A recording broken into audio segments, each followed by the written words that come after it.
പക്ഷേ യൂസഫ് അലി സാറിനെ പോലെയുള്ളവർ എനിക്ക് ഡ്രസ്സ് വാങ്ങിക്കാൻ എനിക്ക് സമ്മാനമായി തരുന്നത് ഞാൻ മറ്റാർക്കെങ്കിലുമൊക്കെ കൊടുക്കുകയാണെങ്കിൽ അത് ഞാൻ വീഡിയോ ഇടും. കാരണം അത് അദ്ദേഹത്തിന് എനിക്ക് ബോധ്യപ്പെടുത്തേണ്ട ഉത്തരവാദിത്വമുണ്ട്. അല്ലാതെ ഒരാളിൽ നിന്നും ഞാൻ 5 പൈസ വാങ്ങിക്കാറില്ല. അപ്പോൾ അങ്ങനെ പോകുന്ന എന്നെ രക്ഷിക്കണോ, വളർത്തണോ, അതോ തളർത്തണോ എന്ന് നിങ്ങൾ ആലോചിക്കൂ. അതാണ് വേണ്ടത്. അല്ലാതെ ഈ ഫേക്ക് വീഡിയോകൾ കണ്ടിട്ട്, ചെറിയ ക്ലിപ്പുകൾ കണ്ടിട്ട് ഫേസ്ബുക്കിൽ എന്നെ മോശക്കാരനാക്കുന്ന ഇത് കണ്ടിട്ട് ആരും വിശ്വസിക്കരുത്. അതൊക്കെയെന്ന് പറയുന്നത് അധാർമികമായി പണം ഉണ്ടാക്കുന്ന കുറേ പേരാണ്.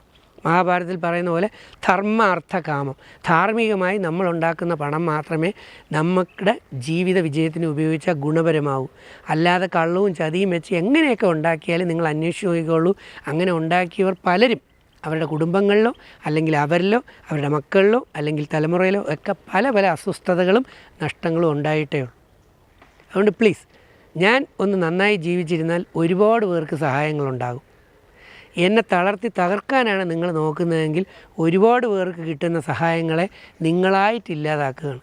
ഞാൻ ആരെയും ദ്രോഹിക്കാറില്ല, വഞ്ചിക്കാറില്ല, ചതിക്കാറില്ല. നെഞ്ചി കൈവച്ച് ഞാൻ പറയാം.